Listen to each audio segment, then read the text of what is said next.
क्या आज के समय में भी भूत प्रेत होते हैं, या आज की पीढ़ी भी इस भूत प्रेत को मानती है, या फिर ये सिर्फ एक वहम है। आज की कहानी भी कुछ इसी तरह की है। रात के 11 बजे सुनसान सड़क पर एक बाइक रात के सन्नाटे को चीरती हुई चली जा रही थी। दो दोस्त रोहन और मुकेश अपने दोस्त मोहित के घर जा रहे थे। रोहन और मुकेश आज पूरे 2 साल बाद अपने दोस्त मोहित से मिलने जा रहे थे। तभी रोहन मुकेश से कहता है, यार अपने शहर में आज भी कुछ नहीं बदला। फिर मुकेश कहता है, हाँ यार तूने बिल्कुल सही कहा। यही बातें करते हुए दोनों चले जा रहे थे। तभी मुकेश ने कहा, यार रोहन, रात काफ़ी हो गई है, मैं तो कहता हूँ वो कब्रिस्तान वाली रोड से मत चल। रोहन कहता है, अरे भाई तू क्यों डरता है, मैं तेरे साथ हूं ना। रोहन की बात सुनकर मुकेश कहता है, ना यार डरने की बात नहीं है, तुझे तो पता है कि वो कब्रिस्तान कितना श्रापित है। रोहन एक निडर लड़का था, इसलिए मुकेश की बात सुनकर रोहन बोलता है, अरे यार तू कैसी बात कर रहा है, मैं तो उसी रास्ते से जाऊंगा, उस रास्ते से कम टाइम लगेगा।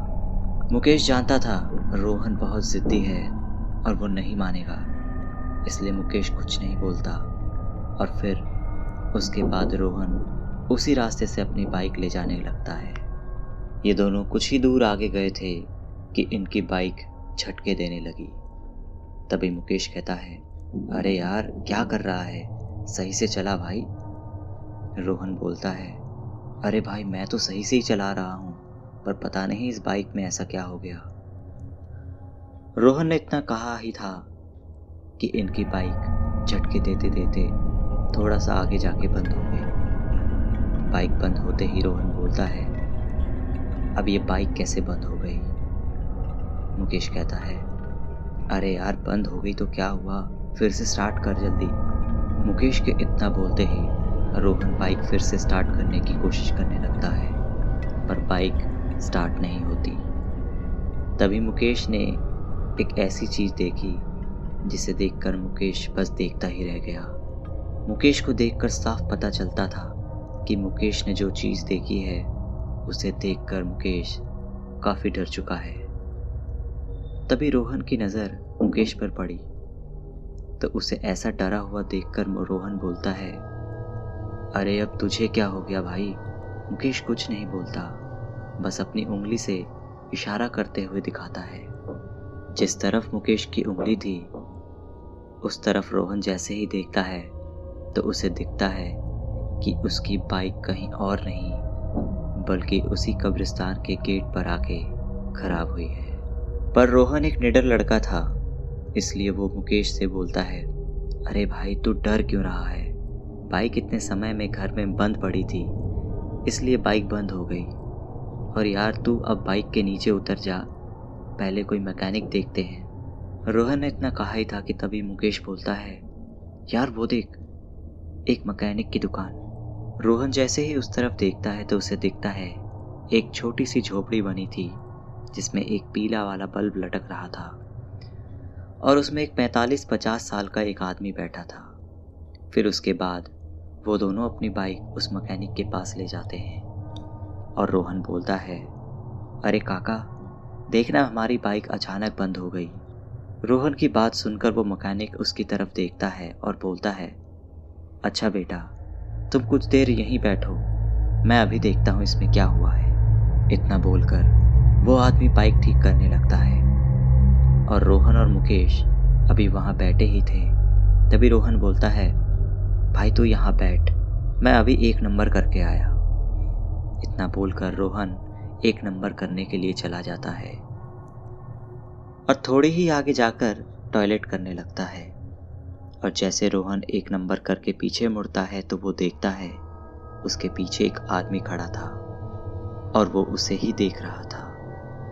रोहन को ये देखकर काफ़ी अजीब सा लगता है, पर तभी वो आदमी उससे बोलता है, वो जो लड़का वहाँ बैठा है वो तुम्हारा दोस्त है ना।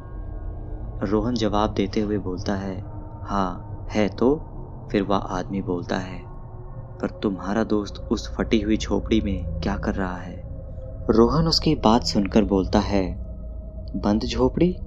इतना बोलकर रोहन पीछे मुड़ता है और चुप हो जाता है, क्योंकि वो देखता है जो मैकेनिक अभी उसकी बाइक ठीक कर रहा था अब वो वहाँ नहीं है और उसकी दुकान भी बंद है। मुकेश अभी भी वहाँ बैठा था। ये देखकर रोहन बोलता है, अरे ये मैकेनिक यहाँ इतनी जल्दी कहाँ चला गया और इतनी जल्दी दुकान भी बंद कर दी। इतना बोलकर रोहन जैसे ही पीछे मुड़ता है तो वो देखता है जो आदमी अभी उसके पीछे खड़ा था अब वो वहाँ नहीं है। उस आदमी को वहाँ ना देखकर रोहन बड़ी ही हैरानी के साथ बोलता है, ये भी कहाँ गायब हो गया? अभी तो यही था।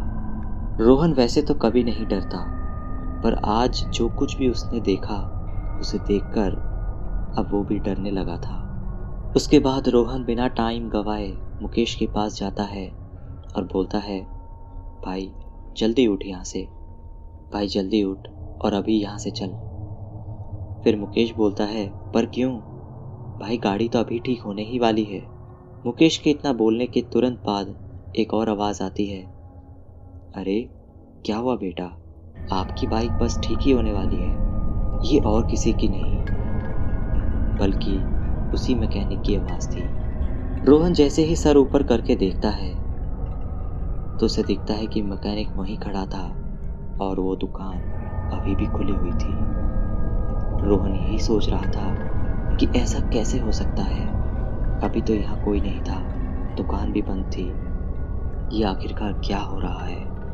यही सब रोहन सोच ही रहा था कि तभी मुकेश बोलता है, अरे तुझे हुआ क्या है भाई, कुछ बोलेगा भी? पर रोहन यही सोच रहा था कि मुकेश को कैसे बताए कि पिछले 10 मिनट में उसके साथ क्या क्या हुआ। पर थोड़ा सोचने के बाद रोहन बोलता है, मुकेश तू मेरे साथ थोड़ा 1 मिनट के लिए इधर तो आ। इतना बोलकर रोहन मुकेश के साथ थोड़ा साइड में चला जाता है और बोलता है, यार मुकेश, ये जो मैकेनिक है ये मुझे लगता है कि भूत है।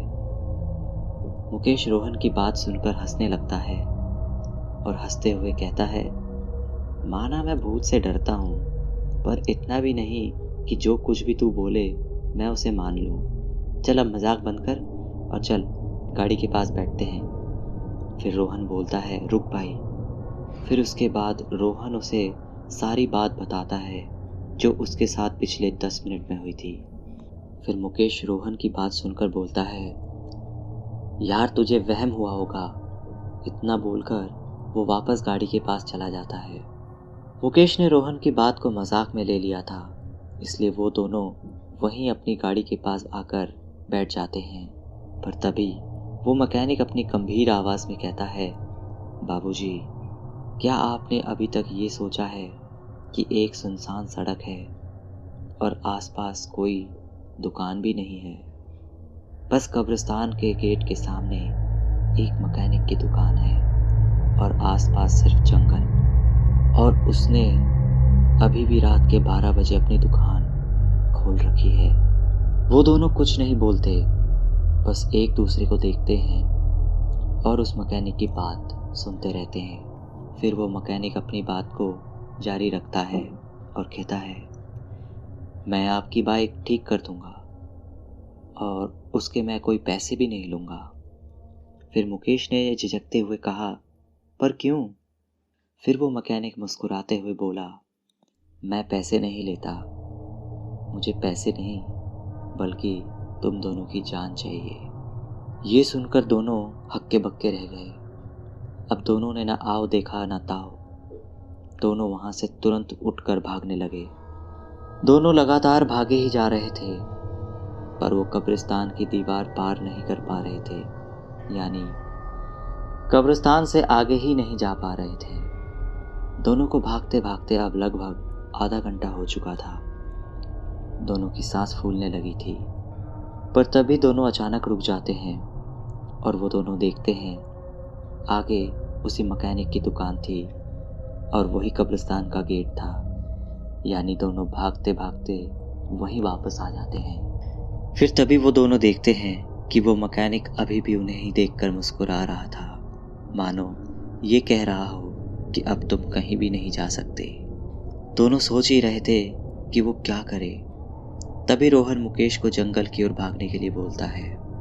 फिर उसके बाद दोनों जंगल की ओर भागने लगते हैं और दोनों भागते भागते जंगल के काफी अंदर तक पहुंच जाते हैं। तभी दोनों को किसी औरत के रोने की आवाज सुनाई देती है।